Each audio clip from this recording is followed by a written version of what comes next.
মাতাম পারাম না কর্ম জ্বালা ভাই। আমার বুঝছি আমার দেন মানে কত পানি বাইর হয়েছে, আর আমার শরীর থেকে বেশি পানি বাইর হয়। টেম্পার সব মুগাইজি করো, গান চলে না ডিস্টার্ব, মানে মাথা পুরা গরম। আমরা বড় কষ্ট করলাম গরমে। বেতলে গরম ভাই। বাংলা বর্ষ পঞ্জিকায় এখন ভাদ্র মাস। ভাদ্রের তীব্র খরতাপে পুড়ছে সিলেট। অসহনীয় গরমে অস্বস্তিতে পড়েছেন সাধারণ মানুষ। এর মধ্যেই যুগ হয়েছে মাত্রাতিরিক্ত লোডশেডিং। একে তো লোডশেডিং, তার উপরে আবার প্রচন্ড দাবদাহ। দুয়ে মিলে সিলেটবাসীর যেন প্রাণ বের হওয়ার জোগাড়। গরম ভাই, অতিরিক্ত গরম, গরমের জ্বালা রাস্তাঘাটে চলার মতন না। এই যে অবস্থান বর্তমানে সৌদি আরবও এরকম সেম কন্ডিশন। বিদ্যুৎও ভাই এটা হইয়া লাভ নাই ভাই, এটা মারাত্মক। মানে নিলে ভাই পুরো 1 ঘন্টা রাখিলায়, প্রতি ঘন্টা ঘন্টা নেয় বিদ্যুৎ। রোদের তীব্রতা বেশি হওয়ার ফলে শ্রমজীবী মানুষ পড়েছেন সবচেয়ে বেশি বিপাকে। জীবিকার তাগিদে তীব্র রোদে কাজ করতে হচ্ছে খেটে খাওয়া মানুষদের।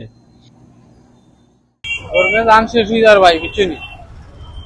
কিছু তো ঢুকাইয়া যায় কি, রিক্সা চালাইতাম পারি না। রোদ তেলায় বহুত গরম লাগে বেশি, আমরা এটা ঠান্ডা পানি খাইতেছি। গরমের তীব্রতায় ছোট বড় সবার হাঁসফাঁস অবস্থা। একটু শীতল হতে নেমে পড়েছেন সুরমা নদীতে। নগরীর বিভিন্ন পয়েন্টে কিংবা রাস্তার পাশে বিক্রি হচ্ছে ডাবের পানি ও লেবুর শরবত। কারেন্ট তো থাকেন না, কারেন্ট না থাকার কারণে আরো বেশি মানুষের কষ্ট পায়।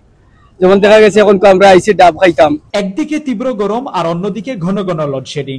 সিলেট বিদ্যুৎ উন্নয়ন বোর্ড সূত্র জানিয়েছে, বিদ্যুৎ সরবরাহ নিয়ে সিলেটের সাথে বৈষম্য করা হচ্ছে। চাহিদার তুলনায় সরবরাহ কম থাকায় লোডশেডিং হচ্ছে। আমরা বাংলাদেশের অন্যান্য এলাকা থেকে আমাদের এখানে বৈষম্য শিকার হচ্ছে, ঠিক আছে।